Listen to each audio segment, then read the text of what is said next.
I won't feed a lazy fat woman, my husband barked. He regretted it when he learned the truth. Hooks, the plate shattered against the kitchen wall, marinara sauce dripping down like bloodstains. I won't feed a lazy fat woman. Marcus's words cut deeper than any knife ever could. But he didn't know. He couldn't have known. The secret I'd been carrying for 3 months was about to destroy everything. They say the truth will set you free. But sometimes the truth arrives too late, wrapped in regret and soaked in tears. This is my story, the story of how one cruel sentence revealed years of invisible suffering, and how the man who broke me would finally understand what it means to truly see the person you claim to love. Chapter 1. The Woman I Used to Be. My name is Jasmine Clark, and 5 years ago, I was someone completely different. At 24, I turned heads wherever I went. My dark skin glowed with health, my natural curls cascaded past my shoulders in perfect spirals, and my body, well, let's just say I knew how to work what God gave me. I was 135 pounds of confidence wrapped in size 6 jeans and crop tops that showed off the abs I'd earned through morning runs and yoga classes. I worked as a marketing coordinator at a tech startup in downtown Atlanta. My life was a carefully curated Instagram feed, rooftop brunches with my girls, hiking trips in the North Georgia mountains, and nights out dancing until my feet hurt in those 4-inch heels I refused to give up. That's when I met Marcus. He walked into our office building one Tuesday morning, all 6 foot 2 inches of him, wearing a tailored suit that probably cost more than my monthly rent. He was there for a meeting with our CEO, something about investing in the company. But when our eyes met in the lobby, something shifted in the universe. "You dropped this," he said, handing me the coffee cup sleeve that had slipped from my trembling fingers. His smile was dangerous, the kind that made smart women do stupid things.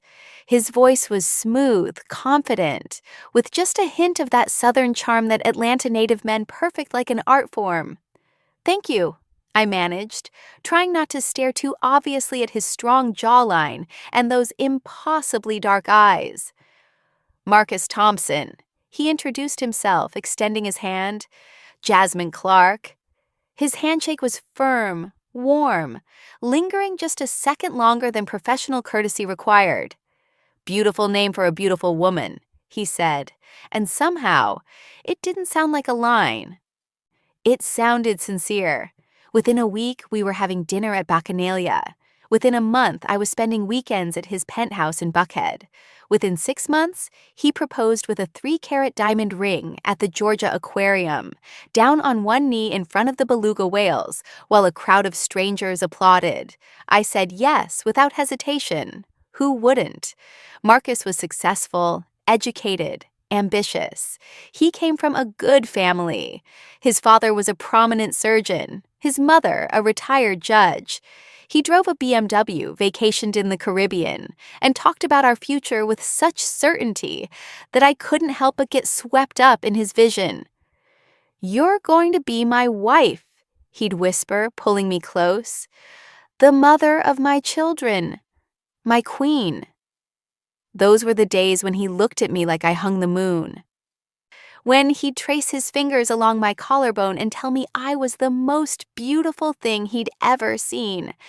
When he'd surprise me with flowers on random Tuesdays and leave notes on my bathroom mirror saying, "Good morning, gorgeous."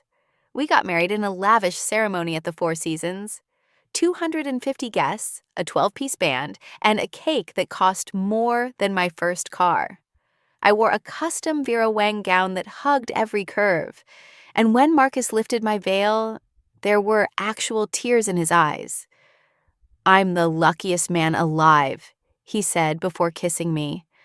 I believed him. God help me, I believed every word. The first year of marriage was bliss. We bought a house in a gated community in Alpharetta. 5 bedrooms, 4 bathrooms, a chef's kitchen I barely used because we ate out most nights. Marcus's investment firm was thriving, and I'd been promoted to senior marketing manager. We were the kind of couple other people envied. young, successful, attractive, and seemingly perfect. Then I got pregnant. Chapter 2. The beginning of the end. The pregnancy test showed positive on a random Thursday morning. I'd suspected for a few days. My period was late, and I'd been feeling nauseous during my morning coffee. But seeing those 2 pink lines made it real. I was terrified and thrilled in equal measure. We talked about having kids, of course. Eventually, Marcus would say, when we're ready, when the timing is right. But ready or not, our baby was coming. I planned an elaborate reveal. I bought a tiny onesie that said Daddy's Investment and placed it in a gift box with the pregnancy test. That evening, I cooked his favorite meal, jerk chicken with rice and peas, the recipe his Jamaican grandmother had taught me, and set the table with candles. When Marcus came home, he was exhausted from a long day of meetings. But his face lit up when he saw the effort I'd made. "What's the occasion?" he asked, loosening his tie. "Just open it," I said, handing him the box with trembling hands. The moment of recognition was beautiful. His eyes widened, his mouth fell open, and then he let out a whoop of joy that probably woke the neighbors. He picked me up and spun me around, laughing and crying at the same time. "We're having a baby," he kept repeating. "We're having a baby." That night, he held me close and talked about our future. He wanted to find out the gender, paint the nursery, buy all the baby gear. He was already planning their college fund and talking about teaching our son or daughter to play basketball. "You're going to be such a beautiful pregnant woman," he murmured, "glowing and gorgeous, carrying our child." If only he'd remembered those words later. The first trimester was brutal. Morning sickness hit me like a freight train, except it wasn't limited to mornings. All day, every day, I felt nauseous. The smell of coffee, my beloved coffee, made me vomit. Raw chicken made me gag. Even my favorite perfume became intolerable. I lost 7 pounds in the first month. My doctor assured me it was normal, that it would pass. "By the second trimester, you'll feel like yourself again," she promised. She was wrong. The nausea continued. I could barely keep food down. Work became a nightmare of running to the bathroom and trying to hide my condition until we were ready to announce it. Marcus grew frustrated with my constant exhaustion, my inability to cook dinner, my declining interest in intimacy. "You need to push through it," he'd say, not unkindly, but without real empathy. "Other women work through their pregnancies. You're not the first person to have a baby, Jasmine." But by week 16, something else was happening. Despite the nausea and vomiting, I was gaining weight. Rapidly. My body seemed to be hoarding every calorie I managed to keep down. My face got puffy. My ankles swelled. My breasts grew 2 cup sizes practically overnight, and not in a sexy way. They were heavy, tender, and covered in stretch marks that appeared like lightning strikes across my skin. At 20 weeks, I'd gained 35 pounds. My doctor frowned at the scale. "You need to watch your diet," she said gently. "Excessive weight gain can lead to complications. Gestational diabetes, preeclampsia, difficulty during labor." "I'm barely eating," I protested. "I can't keep most food down." She ordered blood tests. They came back normal. My thyroid was fine. My glucose levels were acceptable. I wasn't developing diabetes. There was no medical explanation for why my body was expanding at such an alarming rate. "Some women just gain more during pregnancy," the doctor finally said. "Try to focus on nutritious foods when you can eat, moderate portions, gentle exercise if you're up for it." I tried. God knows I tried. But every attempt at my old jogging routine left me breathless and dizzy. Yoga made my joints ache. Even walking around the neighborhood became exhausting.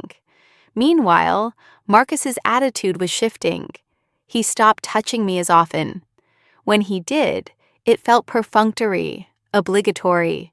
He no longer told me I was beautiful. He stopped suggesting date nights. When I'd ask him to rub my aching back or swollen feet, he'd make excuses about being tired from work. "Maybe if you tried a little harder to take care of yourself," he said one night when I complained about feeling unattractive. Pregnancy isn't an excuse to let yourself go. Let myself go, as if I was choosing this, as if I wanted to feel like a bloated, exhausted stranger in my own skin. By month 7, I'd gained 60 pounds. I couldn't fit into any of my pre-pregnancy clothes. Even my maternity wear was getting tight.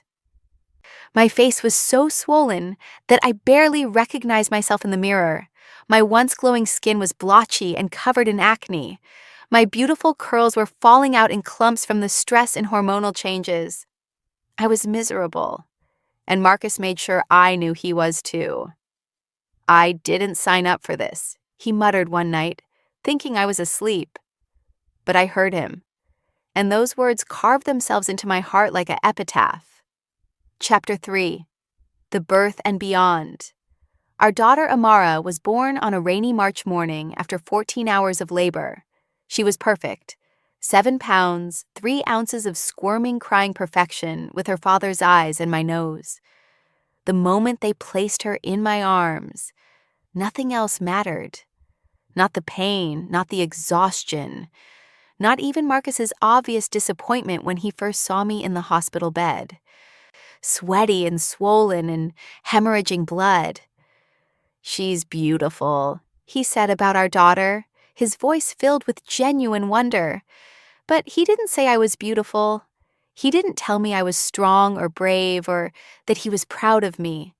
He held Amara like she was made of glass, took 1,000 photos, called everyone he knew to announce her arrival, and then he left to handle some work things, leaving me alone in the hospital room with a newborn and a nurse who kept checking my vitals with increasing concern. I hemorrhaged badly after delivery. My blood pressure spiked dangerously high. The doctors used words like postpartum preeclampsia and "we need to monitor you closely." I stayed in the hospital for 5 days while they stabilized me. Marcus visited twice a day, always with his mother in tow. She was a cold woman, Judge Thompson. With her pressed suits and disapproving stares, she'd look at me lying in that hospital bed, hooked up to machines, trying to breastfeed while in pain, and I could see the judgment in her eyes. "You need to work on getting back in shape," she said on day 3, as casually as if she were commenting on the weather. "Marcus needs a wife he can be proud of, not just a baby mama." The words stung, but I was too drugged and exhausted to fight back. When we finally went home, I thought things would get better.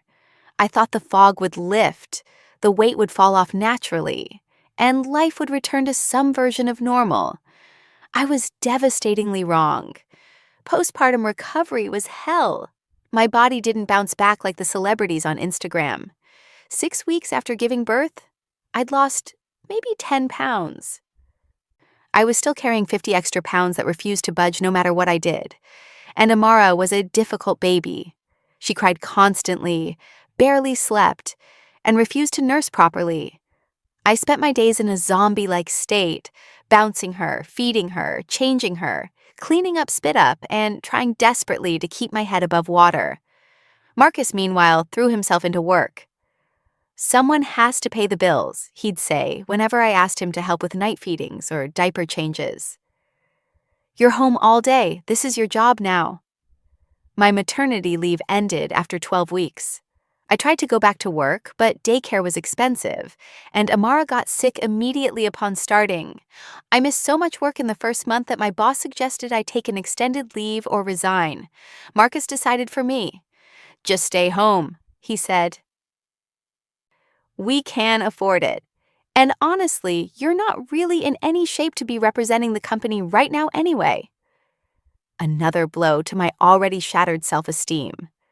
So I became a stay-at-home mother, isolated in our big house in the suburbs with a crying baby and a husband who could barely look at me. I tried to lose weight. I really did.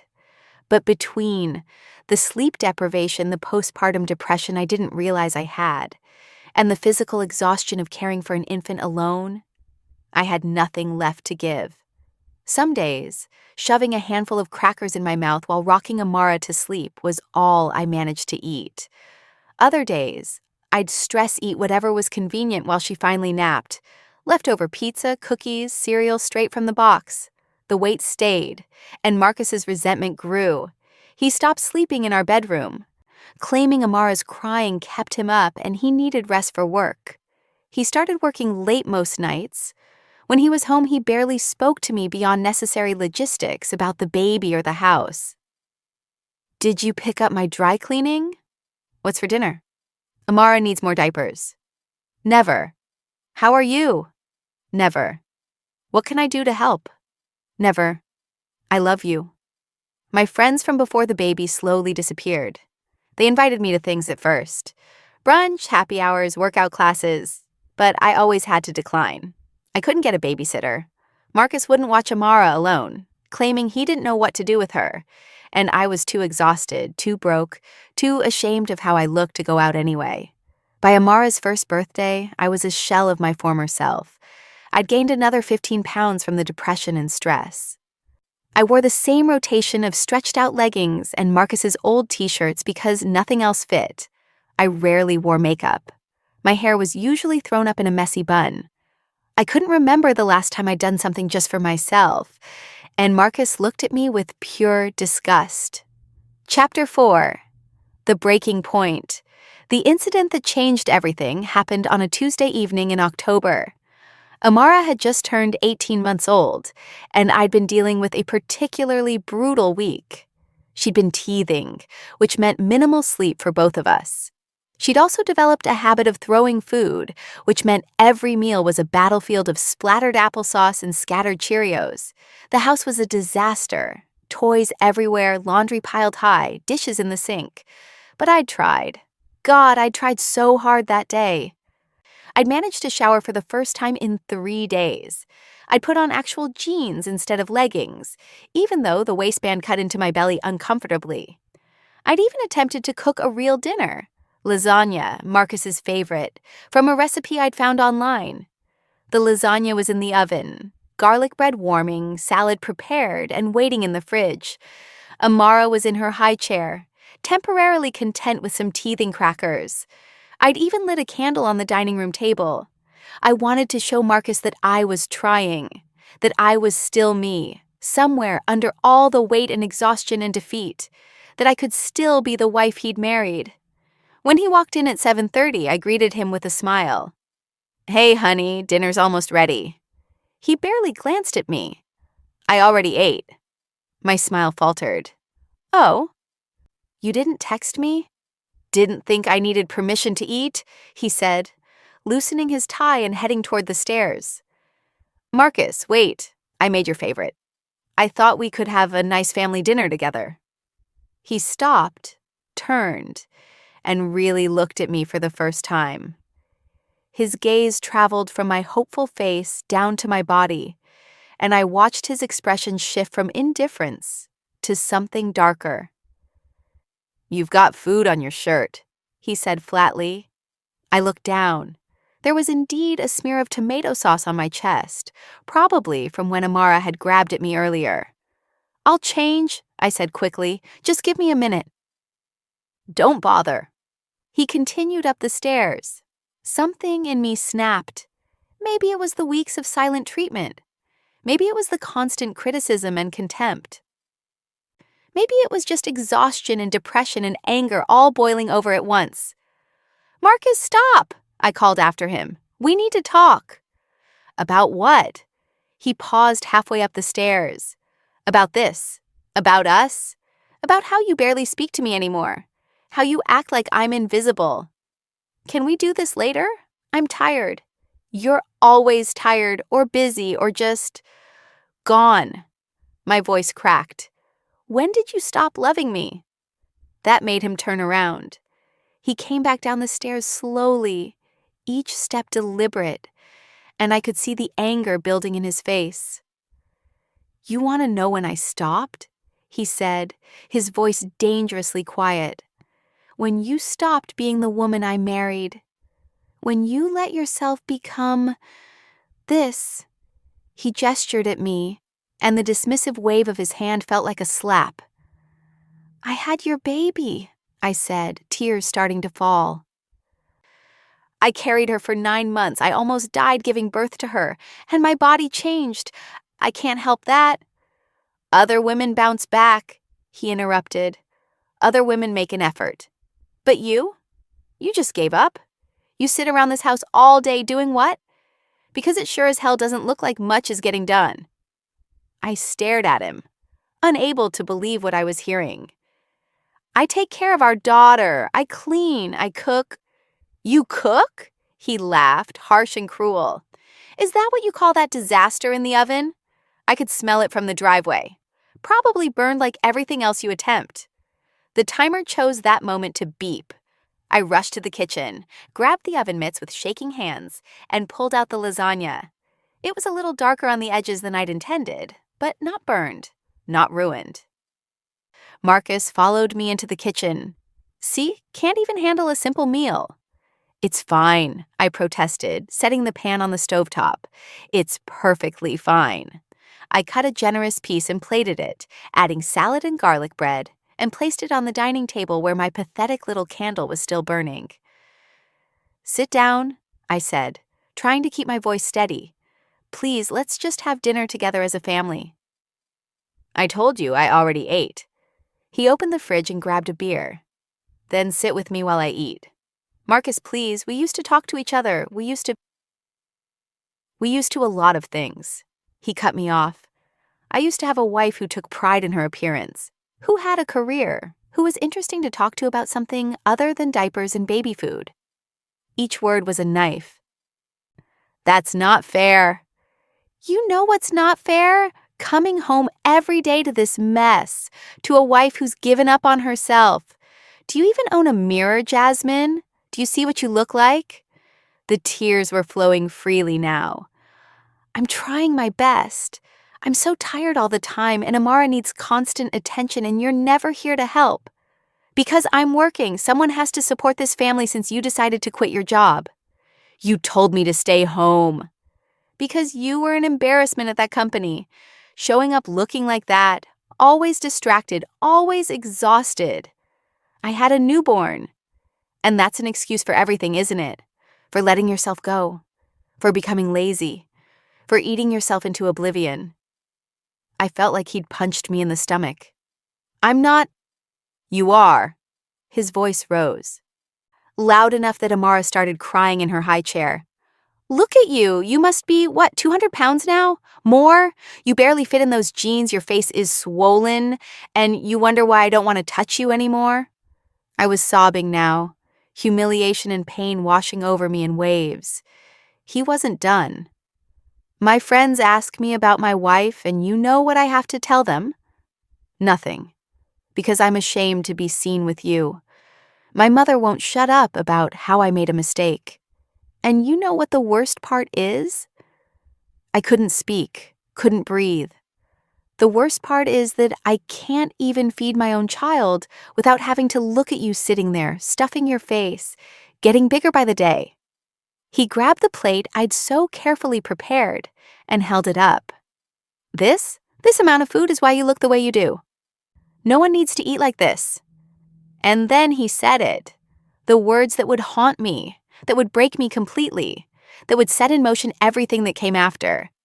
"I won't feed a lazy fat woman." He threw the plate, not at me, but close enough. It hit the wall beside the dining table and exploded in a shower of ceramic shards, glass lasagna, and sauce. The sound made Amara scream. Tomato sauce dripped down the wall like blood. I stood frozen, staring at the destruction, something inside me cracking beyond repair. Marcus grabbed his keys from the counter. "I'm going out. Clean this up. And when I come back, I don't want to see that plate of food you were about to eat. You don't need it." The door slammed behind him. I stood in that kitchen, sauce dripping down the wall, my daughter screaming, my marriage lying in pieces on the floor, and I finally understood. I was alone. Completely, devastatingly alone. Chapter 5, The Secret I Carried. What Marcus didn't know, what I hadn't told him, what I'd been too scared to say, was that I'd been sick. It had started about 3 months earlier, in July. I'd been having terrible abdominal pain, like someone was twisting a knife in my stomach. At first, I thought it was just my period. It had been irregular since Amara was born. But the pain got worse, and then the bleeding started. Not normal period bleeding. This was heavy with clots, soaking through pads in an hour. I'd wake up in the middle of the night in a pool of blood. I was dizzy constantly, exhausted beyond the normal exhaustion of motherhood. I'd called my doctor's office, and they'd gotten me in for an emergency appointment.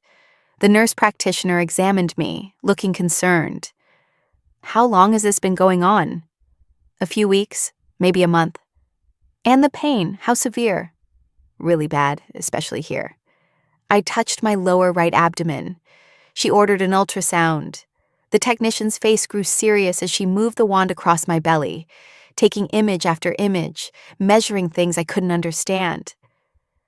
"I'm going to have the doctor come in," she said quietly. When Dr. Patel entered the room, she held my hand while delivering the news. "Jasmine, I'm seeing several large fibroids in your uterus. The largest one is about 7 centimeters, roughly the size of a tennis ball. That's what's causing your bleeding and pain." Fibroids, I'd heard of them before. Benign tumors in the uterus, more common in Black women, often appearing or growing after pregnancy. "Can you remove them?" I asked. "We can discuss options. But Jasmine, there's something else." She pulled up another image on the screen. "I'm also seeing some shadowing on your right ovary that concerns me. It could be a cyst, or it could be something else. I want you to see a specialist for further testing." Something else. The words hung in the air like a death sentence. The specialist appointment was 2 weeks later. 2 weeks of me pretending everything was fine while bleeding through my clothes, popping ibuprofen like candy, and trying to care for Amara while feeling like my insides were being shredded. I didn't tell Marcus. How could I? He barely looked at me. He was never home. And the few times I tried to bring up that I wasn't feeling well, he'd dismiss it as me being tired or making excuses. The specialist was Dr. Chen, an oncologist who specialized in gynecological cancers. The word oncologist alone made my blood run cold. She reviewed my imaging, ordered more detailed scans, did a CA-125 blood test to check for tumor markers, and eventually sat me down for the conversation I'd been dreading. "The good news is your CA-125 levels are only mildly elevated, which is somewhat reassuring," she began. "However, the mass on your right ovary has some characteristics that concern me. Combined with your family history, you mentioned your grandmother died of ovarian cancer. I believe we need to be proactive." "What does that mean?" "It means I recommend a laparoscopic surgery to remove the mass and biopsy it. We'll also address the fibroids while we're in there. If the biopsy comes back malignant, we may need to discuss a full hysterectomy." Malignant. Cancer. Hysterectomy. I was 29 years old, and a doctor was telling me I might have cancer. "How soon?" I whispered. "I'd like to schedule you within the next month. These things, we don't want to wait and watch." I left that appointment in a daze, clutching a folder full of pre-op instructions and consent forms. I had to tell Marcus. I had no choice. But when I got home that day, he was already angry about something. A work deal that fell through, stress about finances, who knows? He barely acknowledged me when I walked in. "Marcus, I need to talk to you about something important." "Not now, Jasmine. I've got a headache." "It's about my health. I saw a doctor today. And if you're about to tell me you're depressed or anxious or whatever, I can't deal with it right now. Maybe try exercising or eating better before running to doctors for pills." I'd tried. I tried again the next day, and the day after that. But the timing was never right. He was always busy, always stressed, always dismissive. And somewhere in the back of my mind, a dark voice whispered, "Why bother telling him?" He doesn't care. He'd probably be relieved if you just disappeared. So I scheduled the surgery for late October, telling myself I'd explain everything after I had answers. After I knew whether I was dealing with cancer or just fibroids. After I could present him with facts instead of fears. In the meantime, I felt myself disappearing. The pain made me irritable with Amara. The bleeding made me even more exhausted. The constant worry about cancer ate away at me. And the strangest thing was happening. I kept gaining weight, even though I was barely eating. My abdomen was distended, bloated, getting larger despite my best efforts. I didn't know then that large fibroids could cause weight gain, that they could create a hard, pregnant-looking belly. I thought I was just continuing to fail at everything, including weight loss. Marcus's cruelty increased proportional to my expanding waistline. More comments about my appearance, more nights staying late at the office, more excuses not to touch me. The night he threw the plate, that was 1 week before my scheduled surgery. 1 week before I'd learn whether I had cancer. 1 week before everything was supposed to become clear. But after he stormed out, leaving me standing in that destroyed kitchen, something shifted inside me. I cleaned up the broken plate mechanically, piece by piece. I wiped the sauce off the wall. I fed Amara, bathed her, read her a bedtime story, and tucked her into her crib. And then I sat in the dark living room and made a decision. I wasn't going to tell Marcus about the surgery. I wasn't going to beg for his support or understanding. I was going to go through this alone, just like I'd been going through everything else alone. If I had cancer, I'd deal with it. If I needed a hysterectomy, I'd figure it out. And when it was all over, when I finally had answers and hopefully healing, then I'd decide what to do about my marriage. Because standing in that kitchen covered in tomato sauce, listening to the echoes of "I won't feed a lazy fat woman," I realized something crucial. I deserved better than this. My daughter deserved better than growing up watching her father treat her mother with contempt. The surgery was scheduled for the following Tuesday. I told Marcus I was taking Amara to visit my sister in Charlotte for a few days. He didn't question it, probably relieved to have me out of his sight. But I wasn't going to Charlotte. I was checking into the hospital for surgery, and whatever the biopsy revealed, whatever happened next, my life was about to change forever. Chapter 6. The surgery. I'd arranged everything carefully in the days following Marcus's explosion. My sister Kendra, the only person I'd confided in about the surgery, agreed to take Amara for the 4 days I'd be recovering. She lived 2 hours away in Athens, and though she asked repeatedly why I wasn't telling Marcus, she respected my decision enough not to push. "You know I think you should leave him, right?" she said as I packed Amara's diaper bag. "What he said to you. Jazz, that's abuse. Verbal and emotional abuse." "I know," I replied quietly, folding tiny pajamas. "After the surgery, after I know what I'm dealing with, I'll make decisions about my marriage. But right now, I just need to focus on getting through this." Kendra hugged me tight. "You're stronger than you think." I didn't feel strong. I felt terrified and alone. The morning of the surgery, I dropped Amara off at Kendra's apartment. My baby girl clung to me, somehow sensing something was wrong, and it broke my heart to peel her arms from around my neck. "Mama will be back soon," I whispered, kissing her forehead. "Be good for Auntie Ken."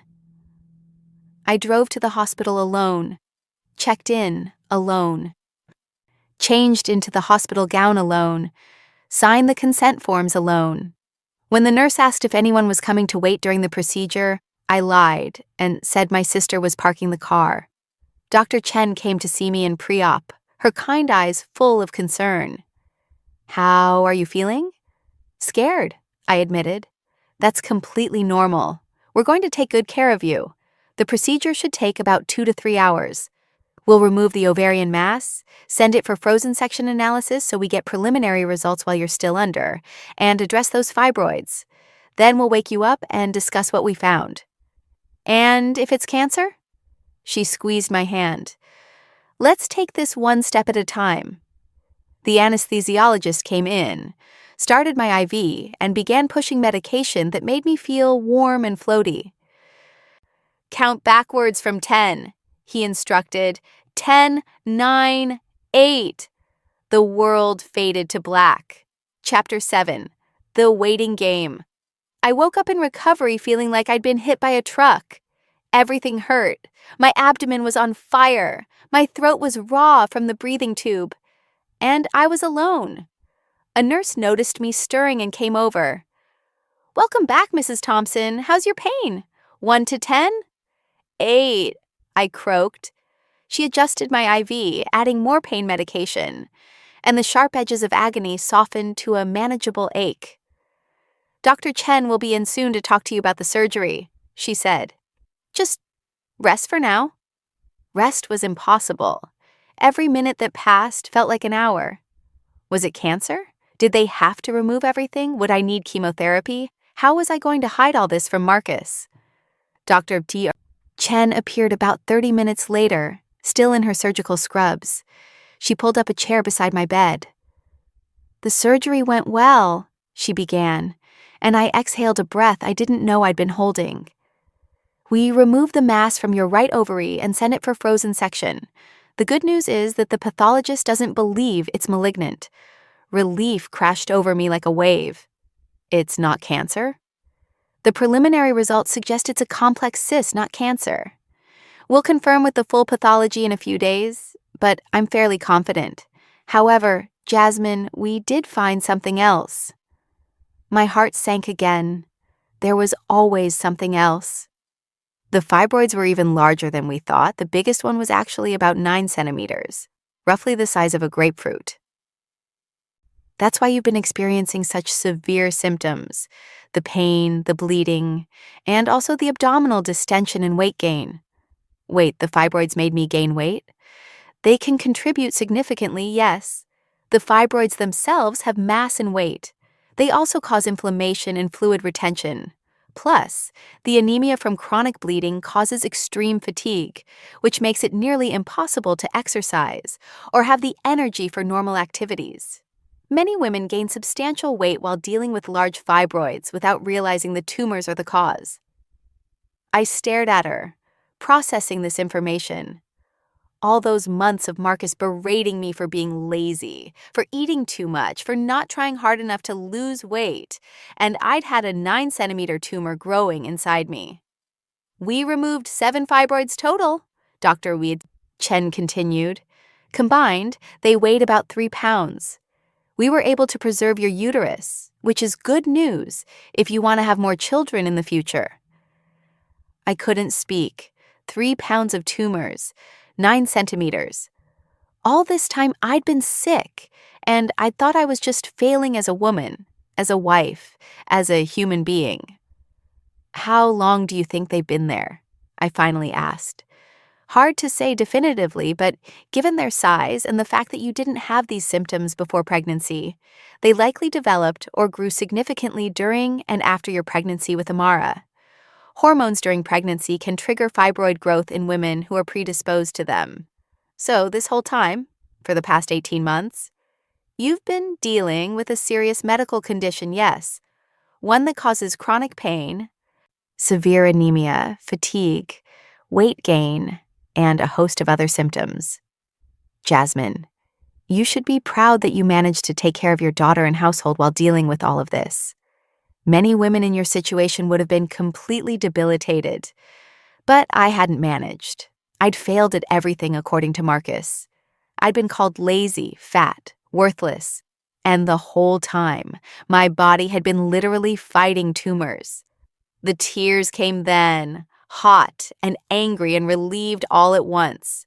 Dr. Chen handed me tissues.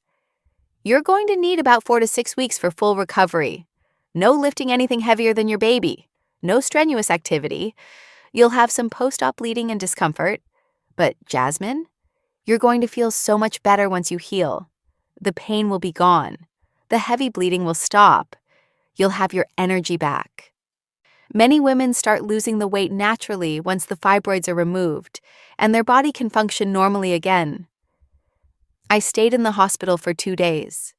Kendra came to visit, bringing Amara for short periods, though my daughter was too young to understand why Mommy was in bed with tubes attached. "Have you told him yet?" Kendra asked on the second day. "No."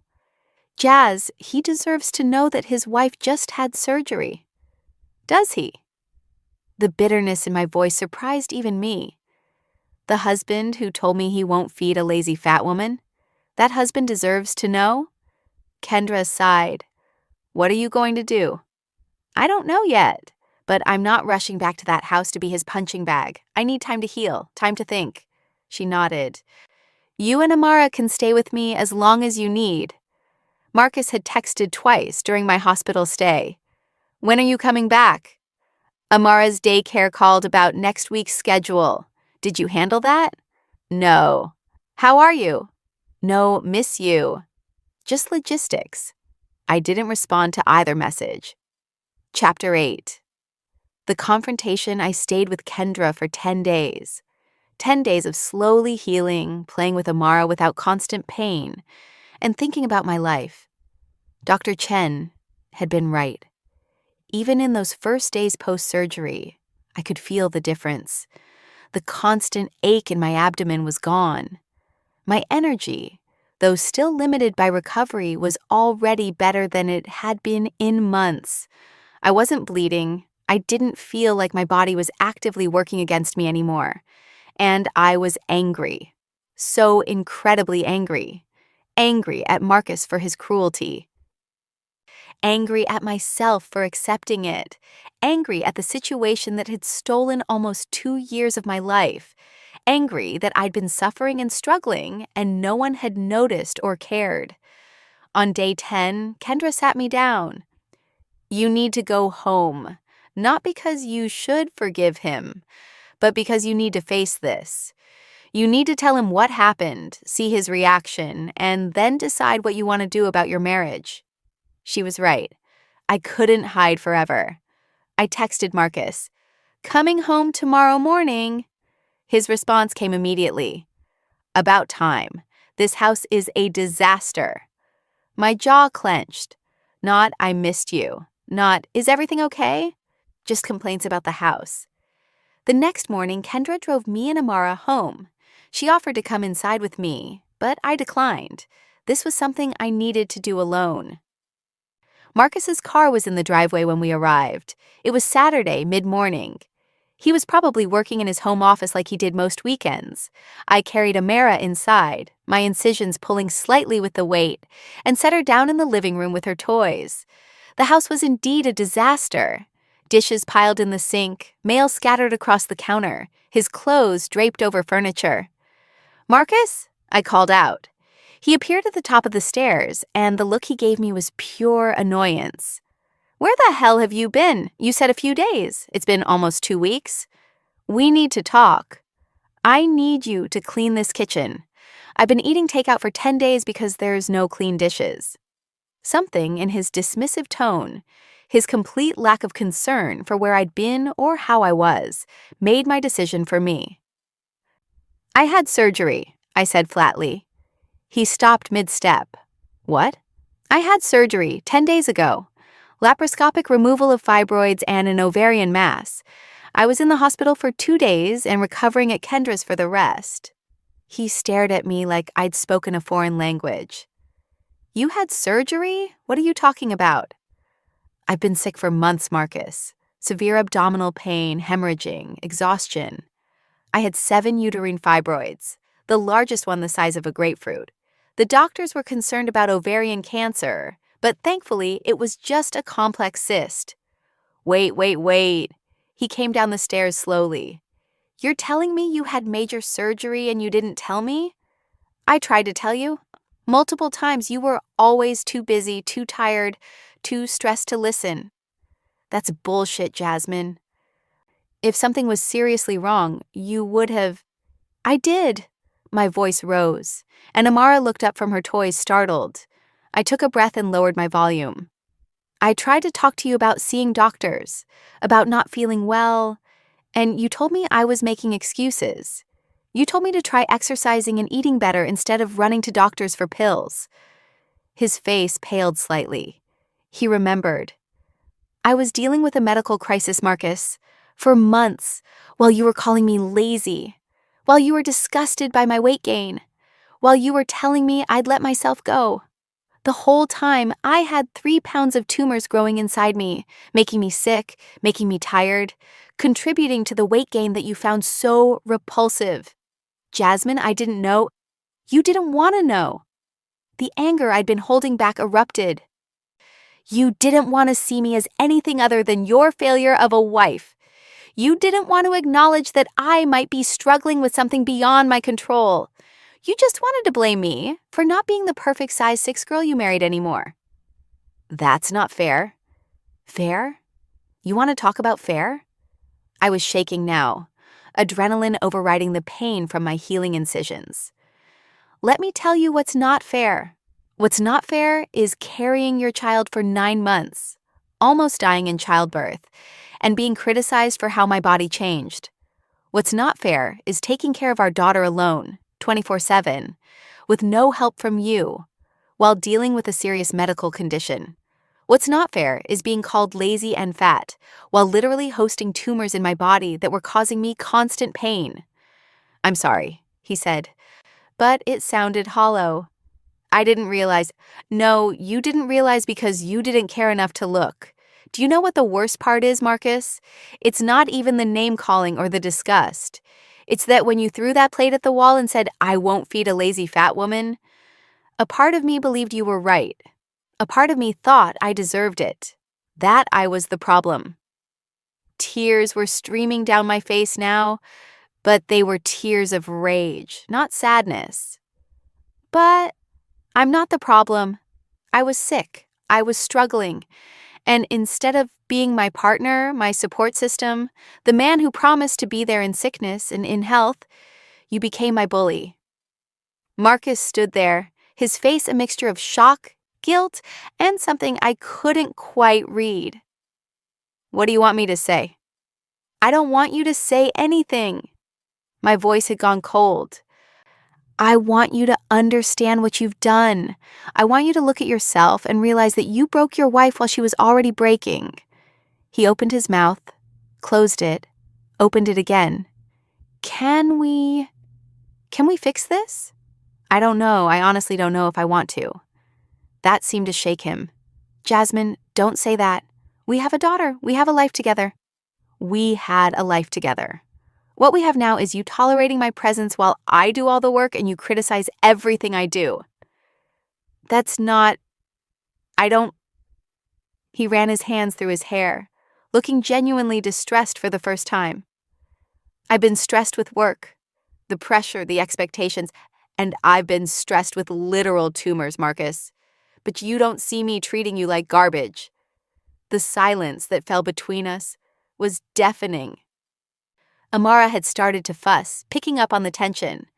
I went to her, wincing slightly as I bent down, and picked her up despite Dr. Chen's orders about not lifting. I'm taking Amara upstairs for her nap, I said. When I come back down, we're going to have a serious conversation about our marriage and whether it's worth saving. I didn't wait for his response. Chapter 9.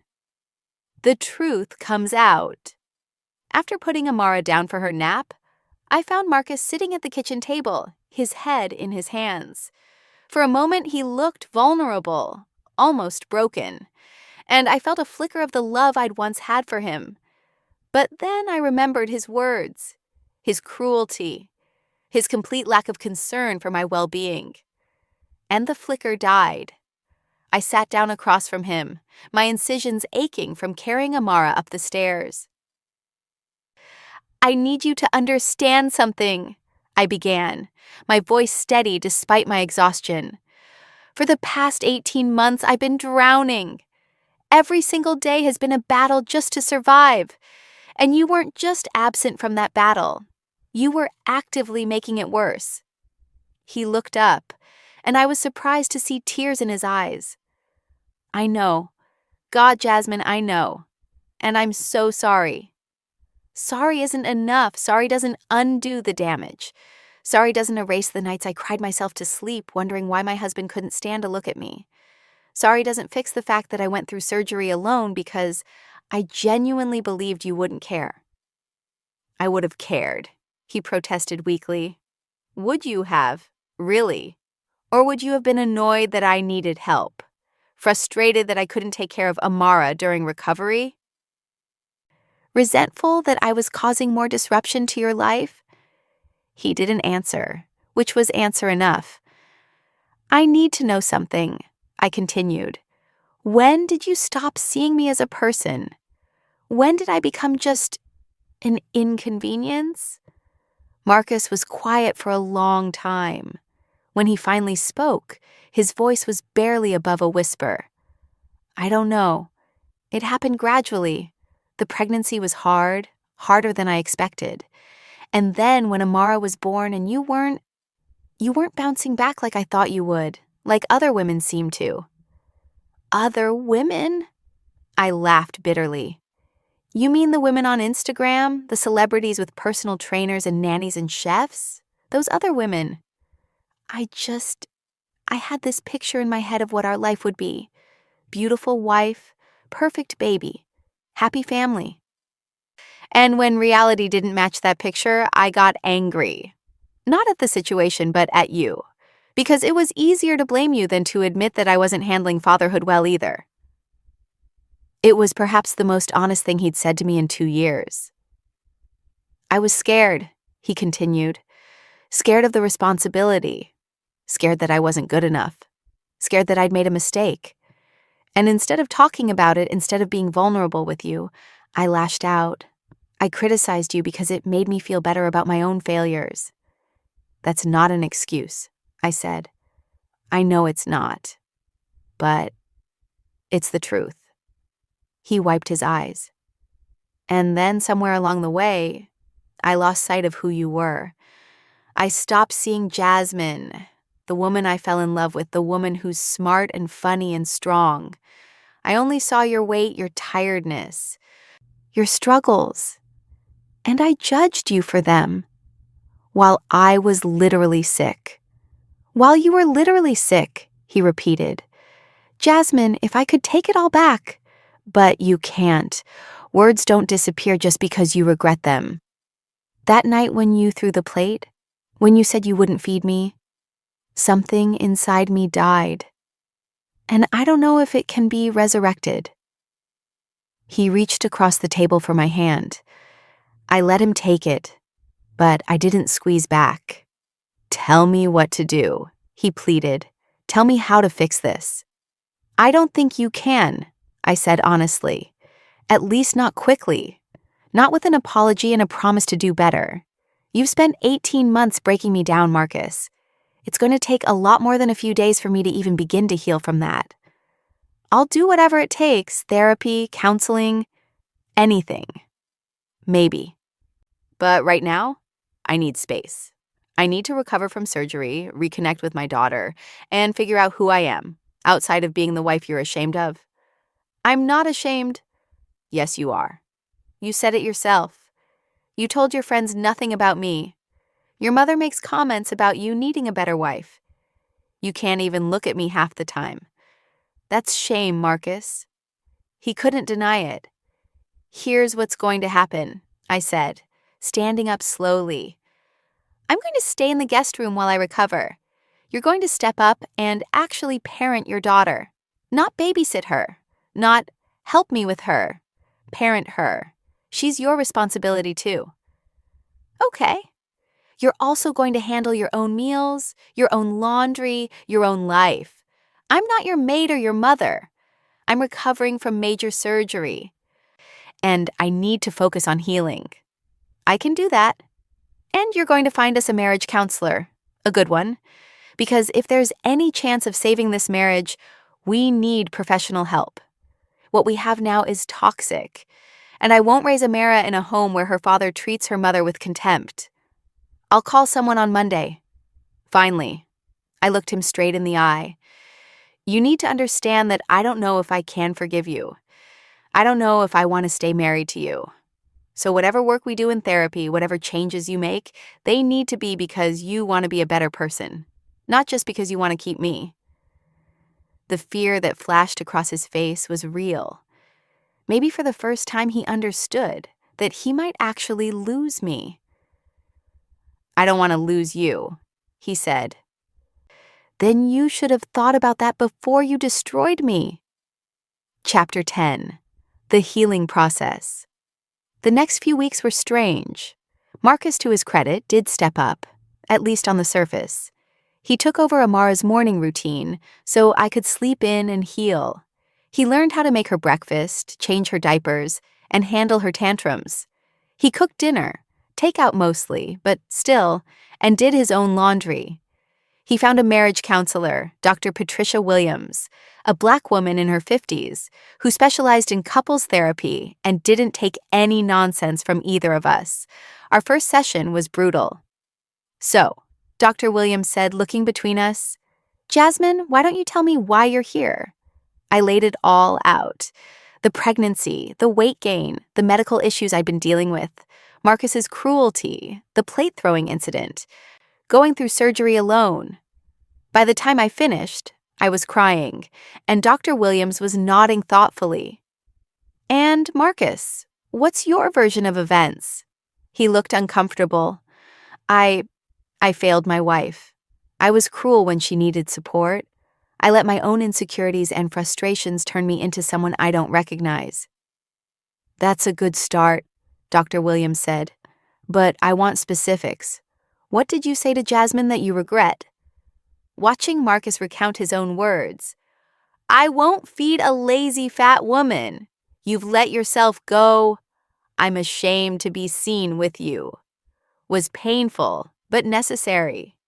Hearing them in the context of therapy, with a professional there to call out how abusive they were, seemed to hit him differently. "Mr. Thompson," Dr. Williams said when he finished, "do you understand that what you've described is emotional abuse?" He looked shocked. I never hit her, or abuse isn't just physical. The systematic tearing down of someone's self-worth, the name-calling, the contempt, the isolation. These are all forms of abuse, and you engaged in all of them. I didn't mean to. Intent doesn't negate impact. You may not have intended to abuse your wife, but that's what happened. And now we need to figure out if this marriage can be salvaged or if the damage is too severe." She turned to me. "Jasmine, what do you want from this marriage?" I thought carefully before answering. "I want a partner, someone who sees me as an equal, who respects me, who supports me through hard times instead of kicking me when I'm down. I want someone who can handle the reality that bodies change, that life isn't Instagram perfect, that marriage is work." And can Marcus be that person? I don't know. That's what I'm here to find out. Dr. Williams gave us homework. Marcus had to write out every cruel thing he'd said to me and then write why it was wrong and what the truth actually was. I had to write about what I needed to feel safe in the relationship again. The second session, Marcus read his assignment, some highlights. I said, "You've become a lazy fat woman." The truth. Jasmine was dealing with severe medical issues that caused fatigue and weight gain while single-handedly caring for our infant daughter. She wasn't lazy. She was sick and overwhelmed. I said, "I'm ashamed to be seen with you." The truth, I was insecure about how my friends and family might judge me for having a wife who didn't fit conventional beauty standards after childbirth. My shame was about my own shallow values, not about her. I said, "You've let yourself go." The truth, she grew and birthed our child, nearly died doing so, and her body changed as a result. She didn't let herself go. She gave everything to bring our daughter into the world. Hearing him say these things, acknowledging the truth, was something. Not everything, but something. When it was my turn, I read what I needed. I need to know that you love me for who I am, not just for how I look. I need you to be an active parent, not a helper. I need you to communicate instead of going silent or cruel. I need to feel safe being vulnerable with you. I need to trust that when life gets hard, you'll stand beside me instead of blaming me. Can you give her those things? Dr. Williams asked Marcus. I'm going to try, he said. I'm going to really try. Chapter 11. The transformation months passed. Slowly, painfully, things began to shift. Marcus started individual therapy to work on his issues, the pressure he felt from his family, his fears about inadequacy, his unhealthy relationship with image and success. He had to confront some ugly truths about himself, including the fact that he'd internalized a lot of toxic masculinity and colorism from his upwardly mobile family. My mother always talked about marrying well and maintaining appearances, he admitted in one session. And somewhere along the way, I started seeing you as an accessory to my success rather than as a person. When you didn't fit the image anymore, I panicked. The work was hard. There were setbacks. There were nights when I still felt the sting of his past words. There were moments when I wanted to pack my bags and leave. But there were also changes, real, tangible changes. Marcus started actually parenting Amara. Not just the easy stuff, playing with her and reading bedtime stories, but the hard stuff too. Diaper blowouts, teething meltdowns, doctor's appointments. He learned her schedule, her preferences, her moods, and he started seeing me again. Really seeing me. You're beautiful, he said one evening, about 4 months into therapy. We were sitting on the couch, watching TV after Amara went to bed. I looked at him skeptically. Don't. No, I mean it. I'm watching you with Amara, and I see how patient you are, how creative you are when you play with her, how you know exactly what she needs before she even asks. And I think about how I almost lost this. Almost lost you, because I was too blind and stupid to see what was right in front of me. I'm still overweight, I said, testing him. You're still recovering from major surgery, he corrected. You're still healing from what I put you through. And yeah, your body looks different than it did 5 years ago. But Jasmine, you're 29 years old. You've grown a human being. You've survived a medical crisis. Your body is a testament to what you've endured, not a failure. I wanted to believe him. But trust isn't rebuilt overnight. As I healed from surgery, though, Dr. Chen's predictions came true. The constant pain was gone. My energy gradually returned. And without the fibroids wreaking havoc on my system, the weight started coming off naturally. Not quickly, not dramatically, but steadily. I wasn't trying to diet or exercise obsessively. I was just living. Playing with Amara at the park, taking walks around the neighborhood, eating regular meals without the nausea and exhaustion that had plagued me before. By 6 months post-surgery, I'd lost about 20 pounds. My face was less puffy. My clothes fit better. I felt more like myself. But more importantly, I felt stronger mentally. Therapy was helping me rebuild my self-worth. I wasn't looking to Marcus for validation anymore. I was finding it within myself. I started reconnecting with old friends. I joined a Mommy and Me yoga class. I even went back to work part-time, doing freelance marketing consulting from home. And Marcus noticed all of it. You're glowing, he said one morning. Not because of your weight or your looks, though you do look great, but because you seem happy again. I am happy, I realized. Or at least I'm getting there. Even with me? I considered the question honestly. I don't know yet. You've made progress, Marcus, real progress. But I still carry the hurt from everything you said. Every time you compliment me now, I hear the old insults underneath it. It's going to take time. I have time, he said, however long it takes. Chapter 12. The Moment of Truth. The real test came on a random Thursday night. About 8 months after my surgery, I'd been having a rough day. Amara was sick with a cold, clingy, and fussy. I'd had 3 work deadlines hit at once. The house was a mess. And I'd stress-eaten half a container of ice cream while trying to meet my obligations. When Marcus came home, I was sitting on the kitchen floor in my stretched-out leggings and a stained t-shirt. Amara asleep on my lap, the ice cream container beside me. tears streaming down my face. I looked up at him, waiting for judgment, for disappointment, for the old Marcus to emerge. Instead, he set down his briefcase, took off his jacket, and sat down on the floor beside me. "Hard day?" he asked gently. I nodded, not trusting my voice. "You want to talk about it?" I shook my head. "Okay." He reached over and took my hand. "What can I do to help?" And something in me broke open, not in a bad way, but in a releasing way. All the armor I'd been carrying, all the defensiveness, all the walls I'd built up to protect myself from him, they cracked. "I ate ice cream," I said, my voice small. "A lot of it. I know I'm trying to lose weight, and Jasmine, stop." He squeezed my hand. "You had a hard day? You ate some ice cream. That doesn't make you a failure. That makes you human. But before I was an asshole. I'm trying not to be that person anymore." He paused. "Are you okay? Really okay?" "I'm tired," I admitted. So tired.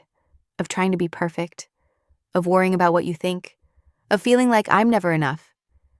"You are enough," he said firmly. "More than enough.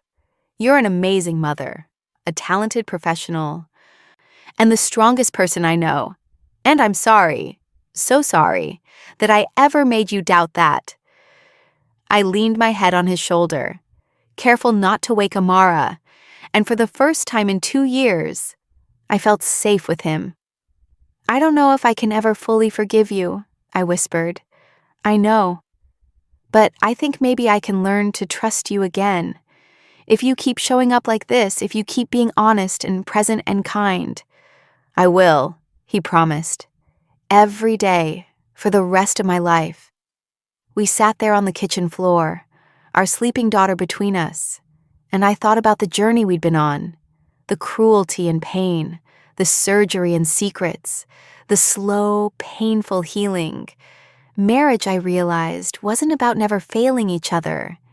It was about what you did after the failure, whether you wallowed in it or worked to repair it. Whether you gave up or fought for something better. I didn't know if our marriage would survive. The wounds were deep, and some scars never fully fade. But for the first time in a long time, I had hope that maybe, just maybe, we could build something new from the rubble of what had been destroyed. Chapter 13. A year later. It's been a year since my surgery. 18 months since the night Marcus threw that plate and said the words that nearly ended our marriage. Things aren't perfect. They may never be perfect. But they're better. Marcus and I are still in therapy, both individually and as a couple. We've learned to communicate instead of assuming, to be vulnerable instead of defensive, to see each other as complex human beings instead of one-dimensional characters in our own narratives. I've lost about 40 of the 60 pounds I'd gained, though I've stopped obsessing about the number on the scale. My body will never be what it was at 24, and I've made peace with that. I have stretch marks and loose skin and a small scar from my surgery. But I also have strength and resilience and a daughter who loves me unconditionally. Amara is 2.5 now, talking in full sentences and running everywhere. She has her father's smile and my stubborn streak. Marcus is genuinely involved in her life now. He does bedtime most nights, takes her to swimming lessons on weekends, and knows her favorite books by heart. And us? We're rebuilding. Slowly. Last week, Marcus did something that showed me how much he's changed. We were getting ready to go to his company's annual gala, a fancy event with all his colleagues and investors. I was standing in front of the mirror in a dress that fit my current body, not the one I had 5 years ago. I felt pretty, but also nervous. These were the people Marcus had been embarrassed to have me meet. "You look stunning," he said, coming up behind me. I gave him a look in the mirror. "You don't have to say that." "I'm not just saying it." He turned me to face him mute. Jasmine, I spent so long focusing on all the wrong things. The surface stuff, the image, what other people thought, and I almost lost everything that actually mattered. Where is this coming from? I was thinking about that night. The plate. The things I said. He took my hands. And I need you to know something. If I could go back and meet you for the first time right now, exactly as you are in this moment, I would still fall in love with you. Not despite who you've become, but because of it. You're stronger, wiser, more yourself than you ever were back then.